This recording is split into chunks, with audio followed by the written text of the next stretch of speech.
السلام علیکم درنو لیدونکو، عصمت الله زیریم، نیک چاري او سلامونه.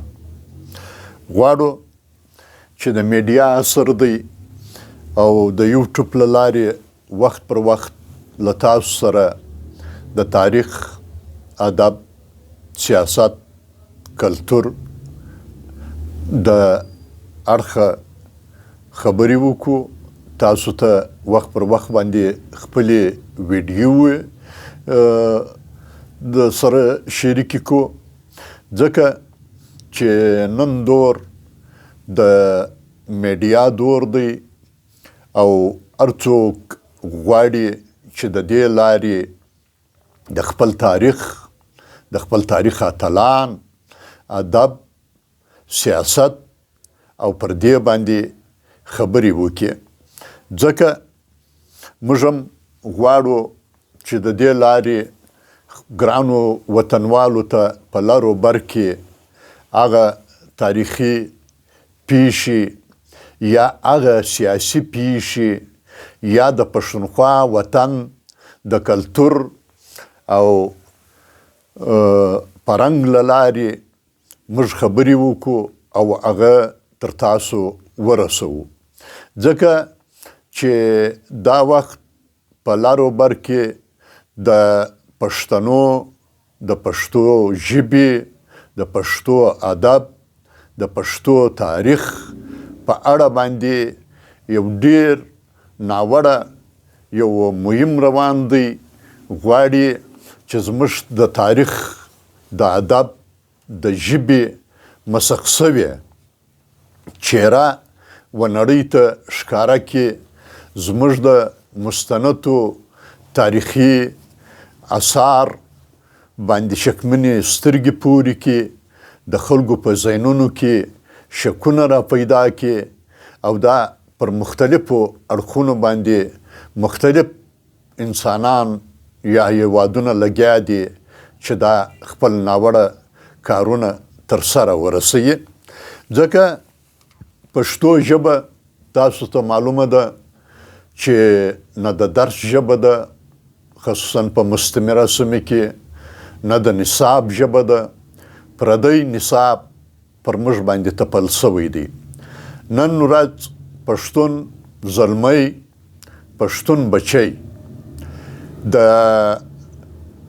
ملي شاعر په حیث باندې لوی خوشحال خان خټک نه پیژني، خو پردي شاعران، پردي انسانان و هغو ته د ملي شاعر خطاب کوي. د دې وجه دا ده چې زموږ په ښوونځیو کې، زموږ په مکتبونو، کالجونو، پوهنتونونو کې استعماري ژبې زموږ څخه خپله ژبه واخیستله، موږ څخه خپله ملي حافظه واخیستله. دا وخت هم که تاسو وګورئ په استعماري تعلیمي نظام کې د پښتون بچي، د پښتون زلمي سره هغه څه روان دي چې په پښتانه لوستونکي یې د احساس محرومیت سره مخامخ کړي دي. پښتون بچی چې کله په شخصي ښوونځیو یا پرایویټ سکولونو کې په پښتو ژبه خبره وکړي، نو پر هغه باندې جرمانه لګول کیږي. چې تا په مورنۍ ژبه باندې خبره وکړله، پر یوه خبره باندې د مثال په توګه 10 روپۍ جرمانه یې. دغه اړخ یا دغه جرمانه یا دغه کړنه د پښتون زلمي، د پښتون بچي په ذهن کې احساس محرومیت را پیدا کوي.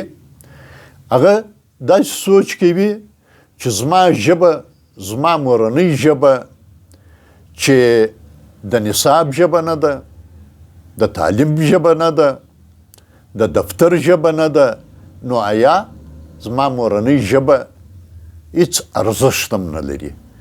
دا ډول د هغه یو ډول په ذهن فکر کې دا خبره را پیدا شي چې زما ژبه نه د روزګار ژبه ده، زما ژبه نه د تعلیم ژبه ده، نو آیا دا هیڅ ارزښت نه لري.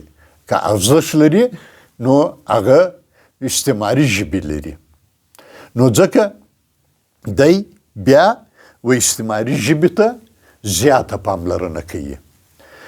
ځکه نو موږ د خپل دې چینل له لارې هڅه کوو چې د پښتنو مستند مورخینو نظرونه، د هغو نظریات، د هغو لیکنې له تاسو سره شریکې کړو او د پښتانه د تاریخ ویړ اړخونه راوڅېړو او تر تاسو یې د مستندو کړنو په رڼا کې شریکې کړو. او زیات کار به موږ هڅه کوو چې د پښتون تاریخ، سیاست، ادب، کلتور په باب له تاسو سره مجلسونه شریک کړو. همدا ډول د پښتنو دانشورو، لیکوالو اندونه او د هغو نظرونه د تاسو سره شریک کړو. موږ به هڅه کوو د پښتانه او پښتونخوا وطن مستند اثار تاسو سره شریک کړو او هڅه به کوو چې د پښتني تاریخ او د پښتونخوا د کلتور ادب سره زیات وخت د پښین پر لرغونتوب، د پښین پر کلتور، د پښین پر ادب له تاسو سره وغږیږو.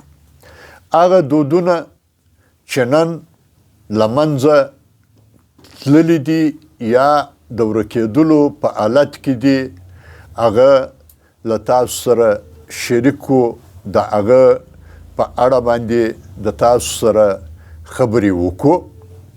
ځکه چې څومره چې پښتو ژبه او پښتونخوا وطن لرغونتوب لري، همدا ډول پښین په پښتني جهان کې یو لرغونی تاریخ لري چې د نن څخه په 15,000 کاله شاوخوا د اوستیا په متنونو کې په لومړي ځل باندې موږ د پښین ذکر د پښین په نامه باندې وینو. او د پښتونخوا وطن په زړه کې پروت پښین یو تاریخي ارزښت لري او موږ به وخت په وخت دغه تاریخ او د دې ارزښتونه راسپړو او د تاسو سره به یې شریکوو. بل د پښتون د تاریخ په حواله باندې موږ د خپلو پښتني مستندو مورخینو په رڼا کې له تاسو سره د پښتنو مورخینو، د پښتنو دانشورو مرکې او د هغو سره مکالمې به تاسو ته وړاندې کوو. هم به نومورکي تاریخي اتلان تاسو ته درپېژنو، هم به پر هغه اړخونو باندې خبره کوو چې زموږ درباري مورخینو هغه په افسانو باندې بدل کړي دي او نن د پښتون تاریخ د خلکو د خندا کړی دی. په درنښت، په درناوي، ډیره مننه.